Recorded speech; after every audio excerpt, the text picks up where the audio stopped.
achat d'une configuration PC gamer de 1000 € et sur Amazon. Nous voyons ça aujourd'hui. Bienvenue pour une nouvelle vidéo dans laquelle nous allons parler d'un PC gamer à 1000 €.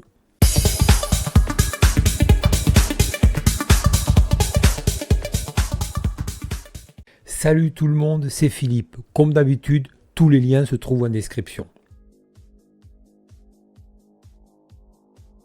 Je suis parti sur une plateforme AM4 et on va commencer donc par le processeur.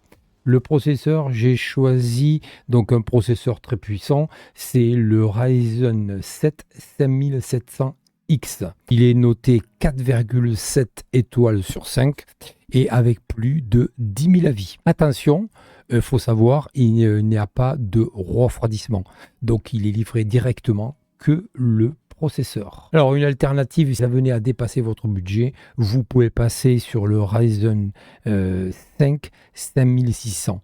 Moi j'ai dans ma configuration, j'ai le Ryzen 5 5600X. Alors ce processeur, on ira le positionner sur une carte mère, donc une carte mère MSI, une B550 Gaming Plus, et elle sera au format ATX. Dites-moi dans les commentaires si en plus de cette première série donc sur les PC gamers à un certain prix, si vous voulez que je fasse une description de différents produits composants, comme par exemple les cartes mères où il y a différentes séries, que ce soit ATX, micro ATX, et ainsi de suite. Et donc au format bien sûr une plateforme AM4, on voit ici que nous avons 4 ports pour la RAM. Il viendra se positionner ici notre Ryzen, elle est bien refroidie, les SSD, notre carte mère, et ici on va avoir ici du RGB qui va pouvoir se commander directement à la carte mère. Sur cette carte mère, ça tombe bien, je parlais des barrettes de mémoire. Je suis parti, alors deux possibilités bien sûr. Sur ces cartes mères, on va avoir avec ou sans RGB. Donc moi dans ma composition, je n'ai pas de RGB, mais effectivement, voilà, il y en a qui peuvent aimer le RGB. On part ici sur des Corsair Vengeance, les RGB Pro. En revanche, ce qu'il faut savoir sur l'arrêt de mémoire, on va partir soit sur 2 x 8 Go, donc 16 Go. On va dire que c'est, voilà, maintenant avec tous les composants, tous les jeux, toutes les applications, ça va être le minimum donc du 16 Go en DDR4 et à 3200. Et c'est 16. Moi, je suis sur des Corsair Vengeance, les classiques, non RGB. En revanche, je suis passé sur 32 Go. Alors, après avoir choisi donc la RAM et les barrettes de RAM de Corsair Vengeance RGB Pro, on va passer sur le stockage. Alors, le stockage, là c'est pareil, on pourrait très bien faire des vidéos là-dessus pour savoir qu'est-ce qu'on trouve comme différents stockages. Nous ici, on va partir pour 1 Tera. D'accord, c'est le Crucial P3. Donc là, voilà, valeur sûre. Attention, les SSD, le prix augmente en ce moment. Donc attention, choisissez bien. Moi, je suis parti effectivement pour cette configuration que sur des produits Amazon. Mais vous, n'hésitez pas à aller chercher vos produits sur d'autres plateformes pour bien sûr faire la comparaison de vos prix. Le but est de mettre votre système Windows et les principaux logiciels et quelques jeux. Donc moi, sur ma configuration, j'ai mis deux produits de SSD. Un où j'ai mis 500 Go, où là j'ai mis mon système et les différentes applications. Et le reste, ça va être tout ce qui est les jeux, les grosses applications, le stockage vidéo et autres. Et si la vidéo vous a plu et que vous a été utile, vous savez ce qu'il vous reste à faire. Likez, partagez cette vidéo et de vous abonner si ce n'est pas déjà fait.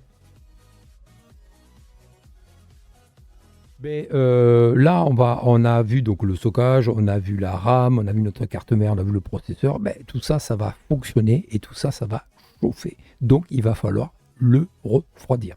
Donc pour ces budgets-là, on a la possibilité soit un ventirad comme ceci, soit un water cooling. C'est un ventirad de Thermalright et il fera très bien l'affaire et apporter un look à votre configuration. Donc ici, 4 galoducs, voilà. Et en plus, il est pas cher.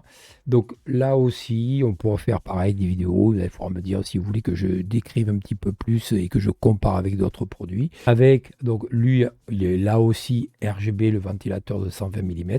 Il va venir ici refroidir notre radiateur. Ensuite, on a la possibilité de passer sur un water cooling. Donc un water cooling, ça va être quelque chose avec plus de ventilateurs. Donc cette fois-ci, de un ventilateur sur ventilateur, on va passer sur un water cooling, on va passer à 2 ventilateurs.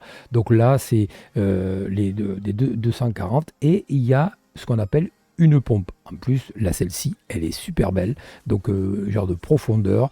Il est RGB, pareil. Donc on va le mettre sur le top. Le top ici avec les 2 ventilateurs, la pompe sur le processeur et on va en fait derrière ici, il y a un radiateur en fait beaucoup plus gros, mais comme sur le Ventirad, et on va venir avec le liquide, prendre la chaleur sur le processeur, l'amener dans le radiateur avec les ventilateurs, refroidir et repartir comme ceci. Alors, une fois qu'on a refroidi tout ça, il va falloir, parce que ça tourne, ça chauffe, ça refroidit, ça fait de la lumière, ça fait du RGB, il nous faut une alimentation.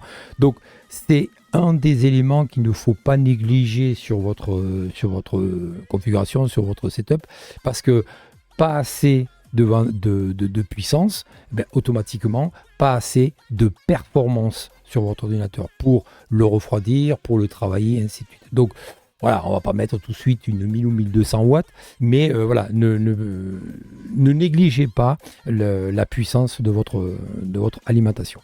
Là, nous, on est parti.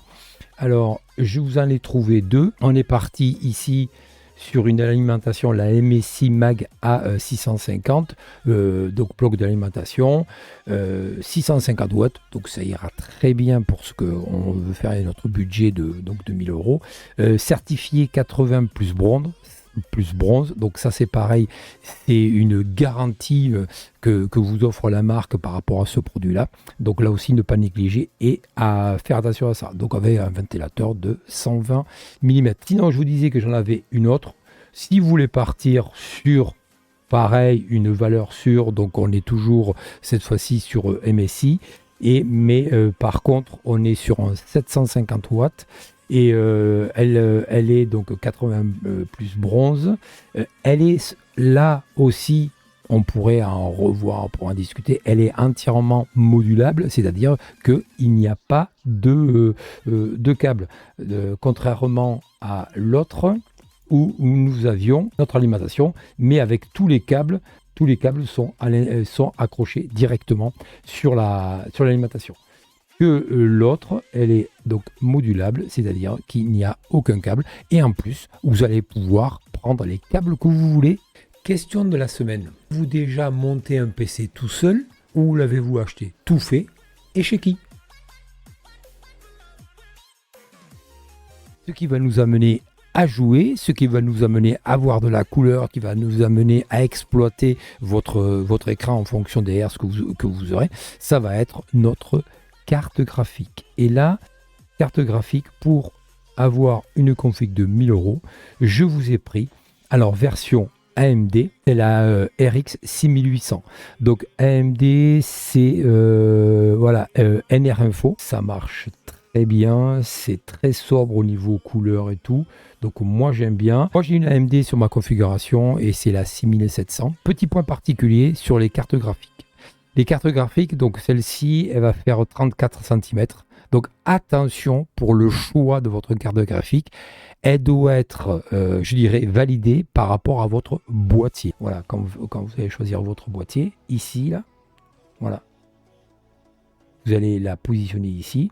Et bien c'est par rapport à la largeur de votre boîtier. Donc là, donc ce qui fait que quand vous allez choisir votre carte graphique, regardez bien si elle peut bien rentrer dans votre boîtier. Parce que ça serait quand même idiot de ne pas pouvoir mettre votre carte graphique parce qu'elle ne passe pas. Et bien tout ce qu'on vient de voir, il va falloir le faire rentrer dans le boîtier. D'accord? Il va falloir regrouper tout ça, il va falloir le monter. C'est le boîtier. Alors, je vous en ai trouvé 2 boîtiers.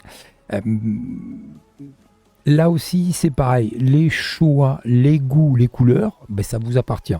Là, vous voyez, on a un noir, là, on a un blanc. On va avoir soit ici, ça va être méché ou pas, ça va être en vert et tout.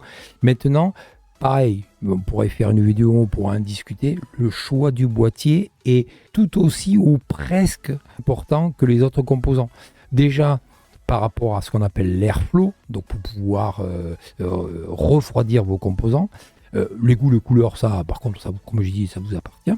Ensuite, c'est la grosseur du boîtier, la bonne capacité, et puis surtout, c'est la fenêtre. Regardez, la vitre sur le côté, elle s'ouvre comme une portière. Donc ça, c'est pas mal. Ensuite, il est bien un airflow ici. Il est filtré. Donc là, voilà, on le filtré sur le top et filtré sur le devant. Particularité, vous avez vu le filtre comme ça, vous appuyez et hop, il sort. Donc c'est un filtre incorporé à l'intérieur. Ça, c'est pas mal. Donc comme je disais, bonne capacité. Ici, l'emplacement de la batterie. Il y a juste que ça, en fait. On va voir le... Alors, on va voir, si je prends celle-ci, par exemple, votre alimentation, on va voir ça sur le côté.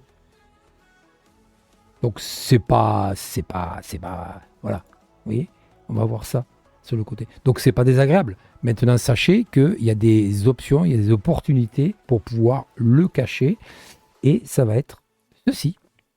Voilà, ces petites plaquettes qu'on va pouvoir mettre directement. Voilà, c'est RGB. Vous allez pouvoir le mettre voilà, par rapport au boîtier ici. Donc on va l'agrandir. Tac, tac, tac, tac, tac, tac. Qui est où? Voilà. Là, on va pouvoir la coller. Hop là. On va pouvoir le coller ici. D'accord? Et comme ça, on ne le verra pas si vous ne voulez pas voir votre marque de l'alimentation. 3 ventilateurs à l'avant et un ventilateur à l'extraction à l'arrière. Donc ça, pareil, c'est 120 mm. Vous allez pouvoir les changer. Vous allez pouvoir mettre du RGB. Vous allez pouvoir, voilà, vous pouvez faire un petit peu tout ce que vous voulez là-dedans. Mais sachez que les ventilateurs de base sont mis à l'intérieur. Alors, on a ensuite un autre boîtier. Cette fois-ci, blanc. Alors lui, il a 3 ventilateurs en façade RGB et un ventilateur à l'extérieur, donc à l'extraction. Bonne capacité, vous avez vu, hein, donc 40 mm sur la carte graphique, donc vraiment ça, il y a aucun souci. Vous allez pouvoir mettre. Donc on a du SSD, donc c'est à l'arrière. Ici pour le câble management, donc le boîtier effectivement important de pouvoir faire votre câble management. Et là, il y a de quoi le faire et le positionner. On a aussi voilà, déclipsé la façade. On a accès à nos ventilateurs. Alors pour moi, dans ma configuration, j'ai un Charcoal Pure Steel. Donc il commence à dater, j'ai déjà fait une vidéo, je crois que c'est la première vidéo que j'ai fait sur la chaîne. Il commence à dater, mais j'en suis très content et il était blanc. Bah, il est blanc et je l'ai fait évoluer. Je revois peut-être une vidéo ou des photos. Donc voilà, moi j'en suis content et ça marche très bien. Donc voilà, une fois qu'on a mis tout ça, eh bien, on est capable donc d'avoir une configuration de 1000 €, aux alentours de 1000 € au moment où j'ai fait la vidéo. Voilà votre configuration à 1000 € fait sur Amazon. Voilà les amis, j'en ai terminé pour cette vidéo sur un PC gamer de 1000 €. C'était Philippe, on se dit à très vite pour une nouvelle vidéo sur ma chaîne. Ciao!